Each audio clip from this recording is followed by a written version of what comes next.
I was 8 when my foster sister poured boiling gold on my head just because I was an orphan and she was the future Luna. At 10, she forced me to walk barefoot over burning coal, desperate to prove the rumor she had spread, that I am a cursed half-blood, wolfless, unworthy of shifting. I survived. I begged the Alpha for help, but little did I know, he was a part of it. He praised my foster sister and said, "She's a cursed, wolfless slave. Your job is to punish her for it." 8 years have passed. The torture never stopped. And today the entire wolf pack gave me the worst punishment ever. Princess Marcy's jeweled hand cracked across Talia's face, carving a ring-shaped bruise into her cheek. Talia was resigned to the abuse. An Omega, a lowly servant, an orphan she-wolf too weak to shift. Blood spilled from Talia's mouth and pooled onto the kitchen floor. "Clean it up," Marcy ordered. The princess was always cruel, but with whispers of a powerful guest's arrival, her temper burned hotter than ever. Talia scrubbed the floor, the bruises on her knees mirroring those across her body. She had no way of knowing her fate was about to change, no way of knowing that Alpha Daemon, the most powerful pack leader in the realm, would soon catch her irresistible scent. Talia lived in the shadows, beaten, starved, shoved into the attic like trash. Her days were spent scrubbing, serving, surviving. Her nights were spent curled on a moldy mattress with a tattered copy of Cinderella, the last piece of a life stolen long ago. She knew fairy tales didn't come true, not for her. Her inner wolf had gone silent years ago, snuffed out by malnutrition, abuse, and pain. Without it, she was nothing more than a human in a world of predators. Why had her inner wolf abandoned her? Was there any force on Earth, fire, war, love, that could bring it back? She woke from another day of hard labor, aching from her beating. There were whispers through the pack, electric, hushed, breathless. A visitor was coming, Alpha Daemon, leader of the Dark Howlers, fiercest pack in the realm. He was the most powerful alpha in all of North America. Women threw themselves at him, rulers feared him. He could seduce a she-wolf with a glance or tear out a man's throat just as easily. Daemon was untouchable. He scorned the idea of love, rejected every political match. Not a single potential bride, despite the many presented, could win his affection. None were worthy of being his Luna, the proud she-wolf to rule by his side. Love was a distraction, an attempt to tame him, and Daemon would never be tamed. Still, there were those who tried. Alpha Edward, leader of the Red Moon Pack, was desperate to secure his political power. He invited Daemon to meet his daughter, Princess Marcy, beautiful, cunning, cruel. She intended to make him hers. Talia feared their union. Would Marcy succeed where so many others had failed? Would Marcy's cruelty only intensify as Luna to such a powerful alpha? The moment Alpha Daemon stepped onto Red Moon Pack grounds with his mated betas, Caden and Maya, something felt off. His wolf stirred uneasily beneath the surface. Daemon didn't need confirmation. He already knew. No one in the Red Moon Pack could be trusted. They all sat down in the dining hall, its gaudy opulence a reflection of Red Moon's inflated ego. Marcy arrived fashionably late, every detail of her appearance sharpened like a blade. Shimmering blonde hair, a sculpted figure. She was the type of girl who got what she wanted. Her friend Nora wasn't as restrained. She eyed Daemon with hunger, her gaze sliding over him like a caress. The rumors had reached her ears about his appetite, his stamina, his size. She didn't care that Marcy was supposed to win the Alpha's hand. Nora wanted to taste for herself. Marcy's mother, Luna Layla, noticed the heat in Nora's stare and the flicker of fury in her daughter's eyes. "Marcy," Layla said too sweetly, "why don't you show Alpha Daemon to his room so you two can talk?" While the Red Moon Pack celebrated Daemon's arrival elsewhere in the kitchens, Talia worked until the sweat stung her eyes. All she could dream of was the scraps she might scavenge when the feast was over. The other Omegas had different plans for her. Anna, their cruel ringleader, stepped into Talia's path, towering over her. "Listen up, slave." The other Omegas giggled behind her like hyenas. Anna's lips twisted into a cruel smirk. "You're going to deliver towels to Alpha Daemon's room." Talia froze. "Right now? But what if he's inside?" Anna raised her hand, ready to strike. "Are you questioning me?" Talia flinched, her heart pounding. Without her wolf, she was defenseless against the bullies. Without another word, she took the towels and hurried off, every step dragging her closer to the Alpha's quarters and whatever fate awaited her behind that door. When Talia entered the room, she froze. Damon was in his room, but he wasn't alone. There was Marcy, kneeling in front of him. Marcy whipped around, her eyes blazing with fury as they locked onto Talia's. The insolence. A jolt of fear shot up Talia's spine. Retribution would be certain. Damon's eyes snapped to Talia. "Stop," he barked. But Talia was gone, bolting from the room, too terrified to look back. What Talia didn't know, what she couldn't have known, is that in that moment, Damon's world had shifted. Her scent. It hit his veins like a spark of kindling, igniting something primal within him. Could it be? His inner wolf howled the truth within him again and again. She, a lowly Omega, a serving girl without a friend, was his fated mate. Ignoring the mocking laughter of Anna and the others, Talia ran until she reached the attic, shoving the cabinet against the door before collapsing in the corner, struggling to quiet her frantic breathing. Is this it? Is this the day I die? Back in Damon's room, Marcy landed clumsily on her backside as Damon shoved her away, his expression thunderous and unreadable. Who was that girl? He demanded, hastily buttoning his pants. Marcy knew exactly who she was. Talia, that wolfless trash. How dare she step into an alpha's chambers uninvited? And worse, if word got out that Marcy had been pleasuring Damon before he'd even proposed, she'd be humiliated. A laughingstock. Her reputation would be in shreds. Marcy's jaw clenched with fury. She should have done more than just beat the girl this morning. But Damon didn't notice Marcy's simmering rage. He was too distracted, his mind replaying the moment when she walked in. How that intoxicating scent, freesia and citrus, had struck him. How his wolf had howled, wild and urgent. All he could think about was pulling her into his arms. Mate. His wolf howled in confirmation. He had never expected to hear that word, never wanted to. And yet, the moment Talia entered the room, something inside him had shifted, changed. His wolf growled inside him. Find her. Damon clenched his jaw. Find her, he ordered. Now. Marcy hesitated. She was confused. Why would an alpha give a shit about a slave? Damon's alpha energy radiated off of her, making her lower her head. Yes, Alpha Damon. But Marcy already knew. She'd be doing much more than just finding her. Meanwhile, Damon paced, running his tongue over his teeth, irritated beyond reason. His body still ached with unfinished release, but the thought of Marcy's coconut scent made him recoil. It wasn't her scent he wanted. It wasn't her body against his that he needed. It was her. Talia. The girl with the smart doe eyes and copper-colored hair. Damon prowled through the pack house, inhaling deeply. Nothing. No trace of her scent. His wolf snarled. Find her. If she was really my mate, why did she run? Why didn't she feel it too?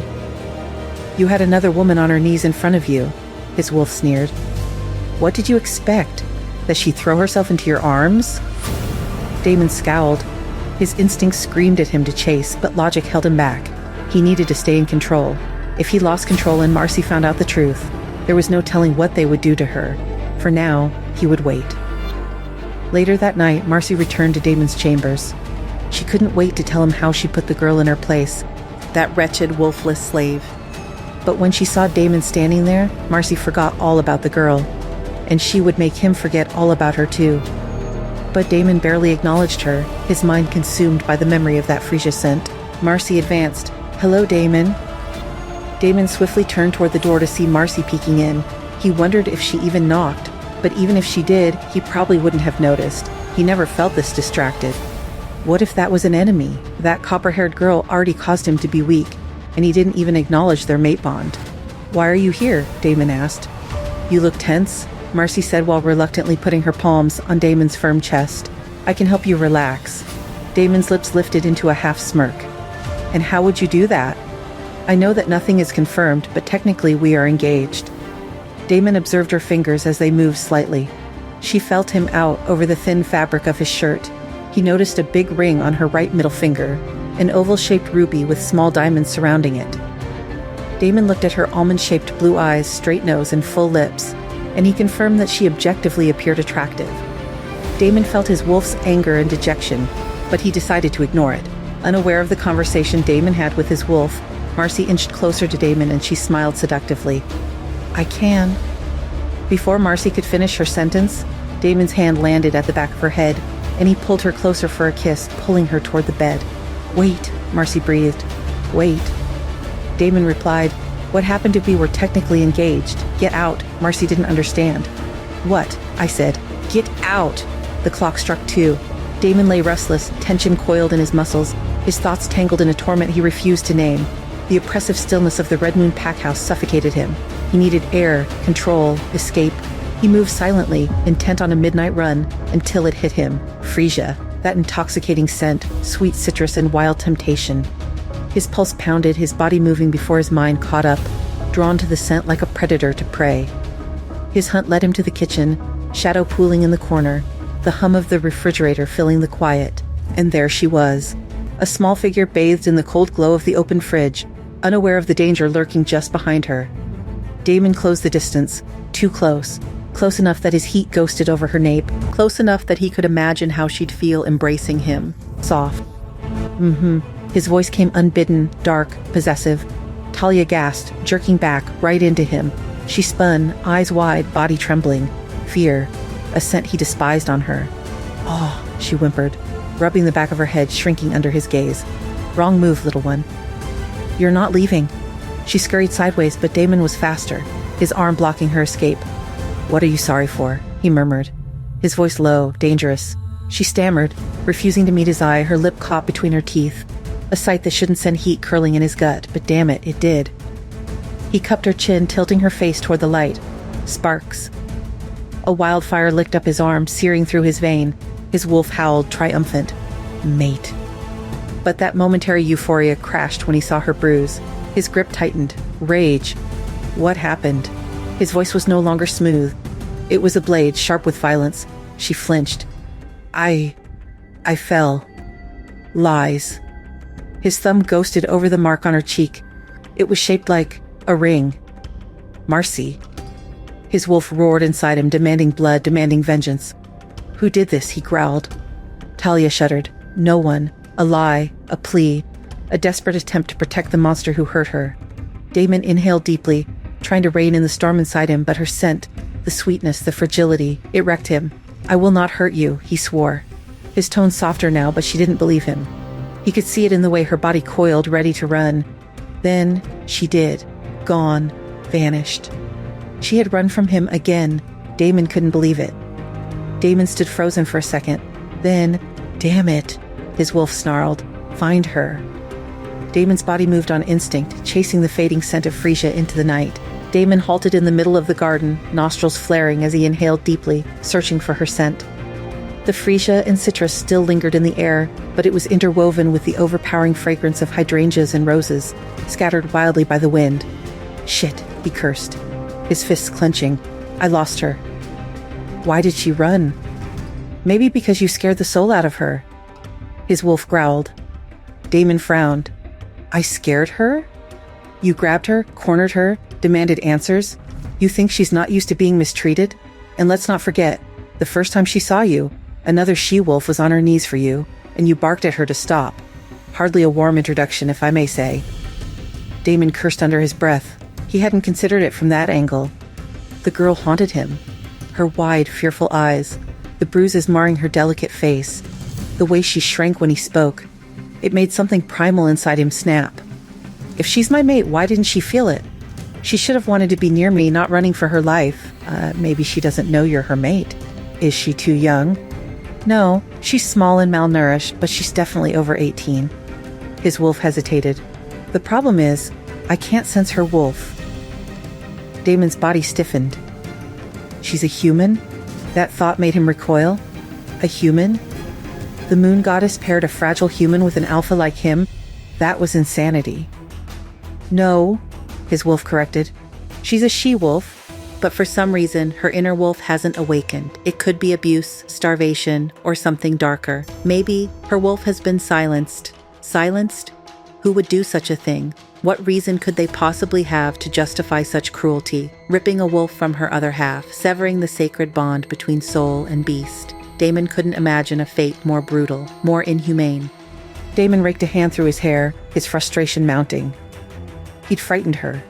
He let her leave without food, and now she was out there, alone, vulnerable. How do I fix this? His wolf growled. Fix what? You came here to seduce Marcy, ruin Alpha Edward's plans, and leave. What changed? You want to apologize for being an ass and take her out for dinner? Damon scowled, staring at the darkened tree line in the distance. He wasn't the kind of man to coddle or chase after anyone. He told himself to forget her, to move on. But the truth was, he wasn't sure if he could. Damon stormed up the stairs, each step heavier than the last. His blood ran hot, his chest tight with frustration he couldn't shake. She ran from him, the copper-haired girl with those wide, frightened eyes and the scent that still clung to his skin. Like she wanted nothing to do with him. Fine, let her go. He threw the bedroom door open without thinking and froze. Nora was already there, draped across his bed like she belonged, wearing nothing but a wicked smirk. "I figured you'd need company," she purred, stretching, letting her fingers trail across his pillow, marking her territory. "Rough night?" Damon exhaled hard, his fists clenching at his sides. The girl's scent was still in his head, citrus and freesia, clinging like a curse, but Nora smelled of want, willing, available, a distraction. That's all he needed. That's all this was. He closed the door with a snap and stepped toward the bed, gaze dark and unreadable. "Shut up," he growled. Then he grabbed her. Damon sat on the edge of the bed later, running a hand through his damp hair. The shower hadn't washed away the frustration, nor the bitter aftertaste of what just happened. Nora was already gone. He glanced down and saw a pair of torn panties near the foot of the bed. Not Marcy's, Nora's. His lip curled. "Perfect. Just another mess to clean up. You're a damn fool." His wolf's voice slithered into his mind, thick with disgust. "Did that make you forget her? Did she feel like our mate?" Damon clenched his jaw. No, Nora had been warm, willing, everything he should have wanted. But it had been empty, pointless. The moment his release faded, the hunger in his chest only grew sharper. His wolf sneered. "I warned you. She's the only one who can satisfy us." Damon growled under his breath. He didn't want this to be true. He didn't want to need the girl with the copper-colored hair. And yet, he did. If he was ever going to find peace again, he needed to find her, his frail, elusive mate, the Omega who kept slipping through his fingers. The next morning, Damon contacted Caden and Maya through their mind link. "Are you guys up?" "We are now," Caden grumbled. They had an agreement. Nights were private between him and Maya, and Damon only disturbed them if something urgent came up. Maya's voice grew alert. "Did something happen?" "Caden, come to my room." There was a pause before Caden responded. "On my way." When Caden arrived, he gave the room a once-over before raising a brow at Damon. "You look like shit. Were you attacked?"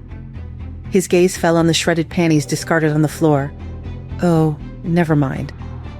Guess you had a long night." Damon wasn't in the mood for jokes. He tossed and turned the entire night, plagued by nightmares. He saw the copper-haired girl trapped in darkness, shadowy hands choking her, bruising her skin. He clawed at an invisible barrier, screaming her name. Except he didn't even know her name. "How did you feel when you met Maya?" Damon asked abruptly. Caden's grin faded. "Why? Is Marcy your mate?" Damon rolled his eyes. "Just answer the damn question. Attraction, sparks, happiness. I needed Maya to be happy, so I could be happy. I thought I knew what happiness was before, but after meeting her, I realized I'd been clueless." Damon clenched his jaw. That wasn't what he felt. He felt restless, furious, out of control. "Did you ever think about resisting it?" Caden looked appalled. "Why the hell would I? She's the best thing that ever happened to me. I waited my whole life for her. Why would I reject her?" Damon's stomach twisted. "What if Maya was in danger because of you? Would you pick her safety over your happiness? What if the only way to protect her was to reject her?" Caden frowned. "What kind of twisted scenario is that? I wouldn't be happy if she suffered. Rejection would break us both, so I'd rather face danger together." He eyed Damon sharply. "What's going on? Did last night fry your brain?" Damon exhaled harshly. "I don't know what's going on." Caden shrugged. "All right, we're still leaving after breakfast, right?" Damon hesitated. Could he really leave without seeing her again? Just one more time to make sure she was okay? To confirm that the sparks weren't in his head? "Let me think about it." Caden studied his alpha, his oldest friend. There was something Damon wasn't saying. He could feel it, but he didn't press. Damon would talk when he was ready, and when he did, Caden would be there. He always was. He couldn't have known Damon's mind was consumed by the copper-haired girl, his true, fated mate. or that beneath his calm exterior, he was seething over the bruise Marcy had left on her skin. That cruel woman, his so-called betrothed, he could tear her apart if it wouldn't start a damn war, though maybe there were other ways to destroy her. Caden turned toward the door when Damon's voice stopped him. Could you look into Marcy for me? Anything we can use to discredit her, past scandals, secrets, whatever you can find. Caden nodded without hesitation. Anything, Damon. He slipped out, closing the door softly behind him. Are you thinking about rejecting her? His wolf asked. Damon sighed. I need to protect her. Then keep her close. Don't reject her. His wolf had explained that without her wolf, Talia didn't feel the bond. She wasn't drawn to him the way he was to her. To win her, he'd have to do it the human way. Court her, earn her trust. But without the bond, nothing guaranteed she would stay, and that terrified Damon the most. Damon didn't know the first thing about romance, but he knew one thing. No one could know she was his mate. If Alpha Edward learned, he'd use her against him. She'd become leverage, a hostage. Damon couldn't allow that. After breakfast, Damon met with Alpha Edward in his office. I wonder if you're aware of how your Omegas are treated, Damon said. Alpha Edward frowned. Elaborate. Do they get paid? Fed? Protected? Edward bristled. We provide accommodations 3 meals a day. They have access to the kitchen. We train them, discipline them if necessary, but no one is mistreated. Damon leaned forward. Then, why did I see one yesterday? Perfectly fine, and hours later, covered in bruises? Alpha Edward's jaw tightened. Disputes happen. Damon smirked. Then maybe you should have a chat with your daughter. Edward's eyes sharpened. Marcy? Aluna should protect her people, not beat them to a pulp. If my mate was ever treated like that, Damon cut himself off, clenching his fists. Edward narrowed his eyes. I'll speak with her. Damon smirked. I'm counting on it. Later, when Marcy entered Edward's study, he cut straight to the point. How is your relationship with Damon? Marcy smiled. We're getting along well. I think he plans on making me his Luna. Edward's voice darkened. Then explain why he thinks you beat Omegas half to death. Marcy paled. What were you thinking? He roared. You don't beat an Omega when an Alpha you're trying to impress is watching. Marcy swallowed hard. She had just made a very dangerous mistake. Do whatever it takes. Do you understand me? Alpha Edward's voice was razor sharp, slicing through the thick air between them. His hand slammed against the desk, the loud crack making Marcy jump. Marcy swallowed hard, nodding fervently. Yes, Father. Don't just yes. Father me, he snapped, eyes gleaming with fury. I gave you everything. Position, power, the opportunity to become Luna of the strongest pack, and you're ruining it because of your carelessness. Do you know what happens if you fail me? If you mess this up? Marcy's breath hitched. I can fix it. I promise. Edward's jaw clenched. You'd better. Find Damon. Make him yours by any means necessary. Marcy rushed to her room, slamming the door shut behind her. Her hands trembled as she braced herself against the vanity. That was close. And it was all her fault. That lowly mutt, Talia, a constant thorn in Marcy's side. Why would Alpha Damon of all people care so much about such a useless little Omega? It made no sense. After a deep breath, Marcy steeled herself. She wouldn't fail. She stripped off her dress, selected something more daring, plunging neckline, fabric that clung in all the right places, and touched up her makeup before making her way to find Damon. She found him outside his room, speaking with his mated betas Caden and Maya. Are you guys going out? She asked, feigning casual interest. Caden nodded. James offered to show us around the warrior training grounds.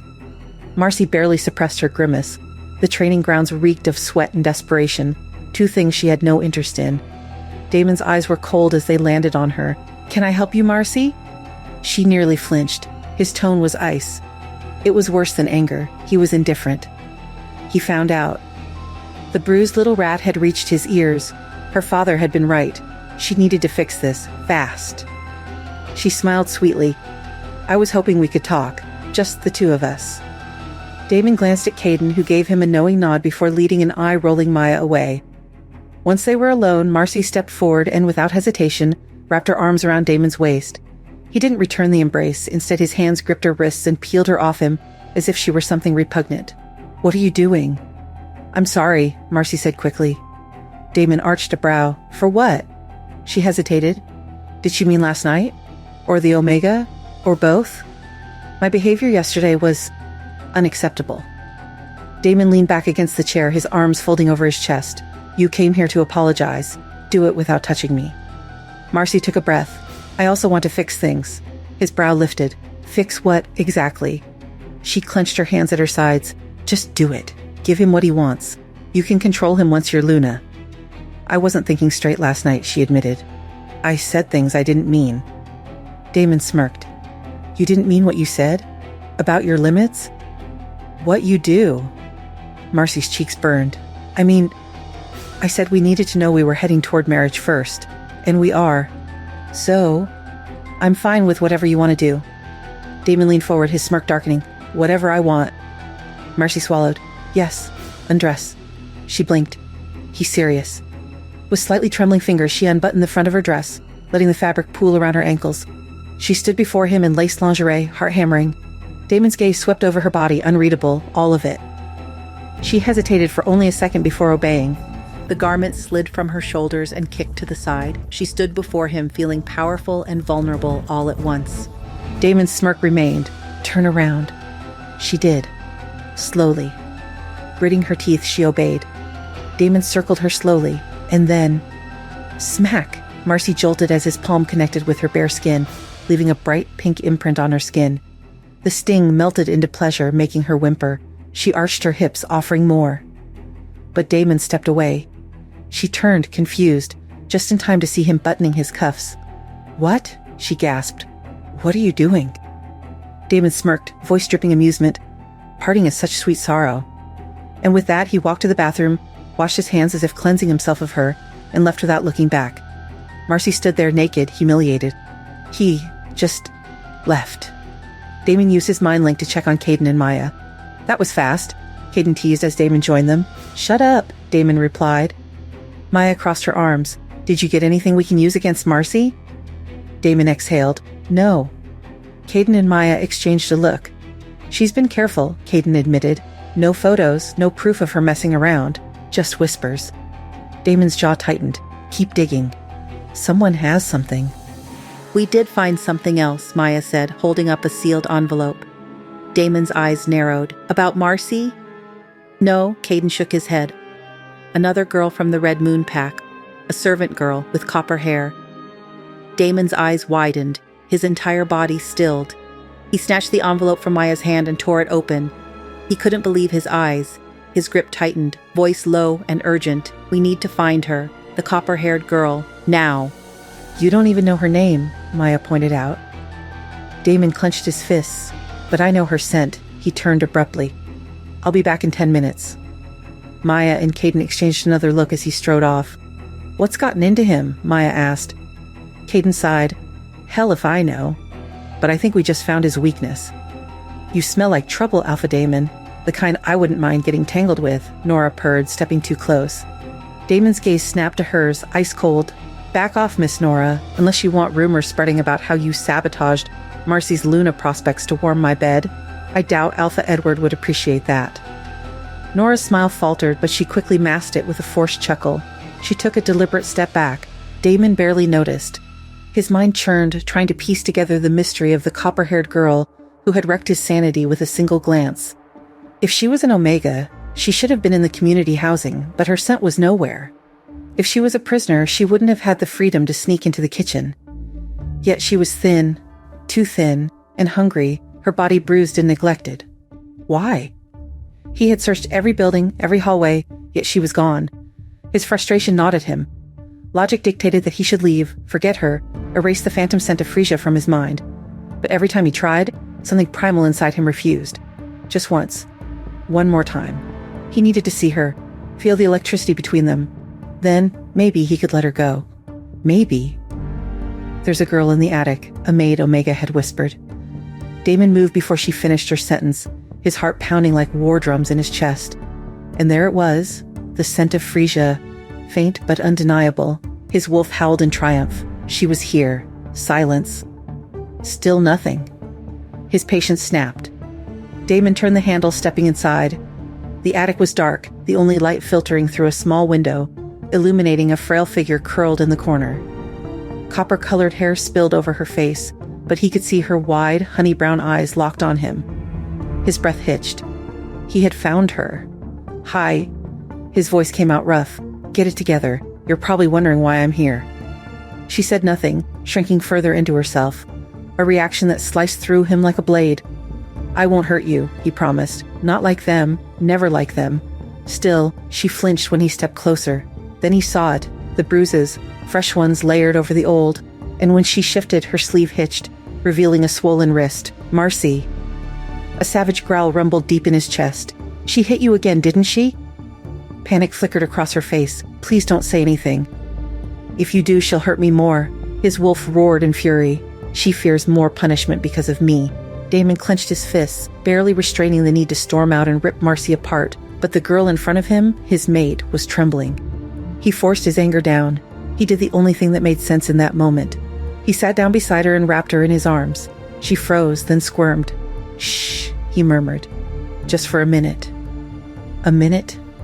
A lifetime wouldn't be enough. Talia was rigid at first, but then she stilled. A reluctant surrender. Damon exhaled, his lips ghosting over the crown of her head. She smelled intoxicating, and he let himself indulge, fingers threading through her silky copper hair, reveling in the way the touch sent sparks cascading through him. His wolf whimpered in bliss. "Hey." Her voice was hesitant, barely above a whisper.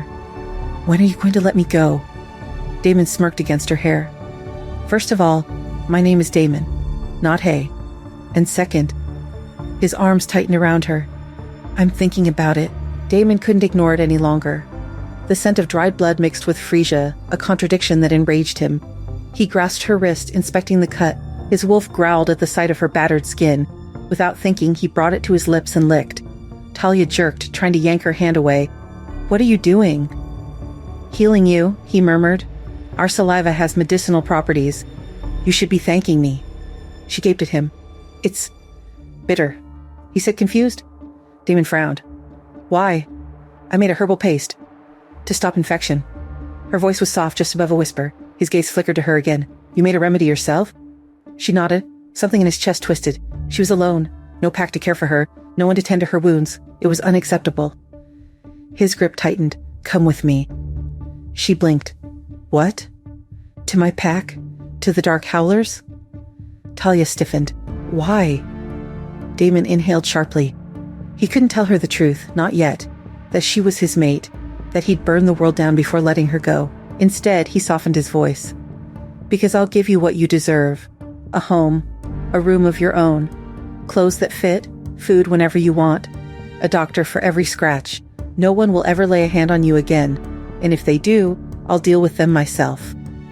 His wolf let out a low, possessive growl. Talia stared at him as if he'd lost his mind.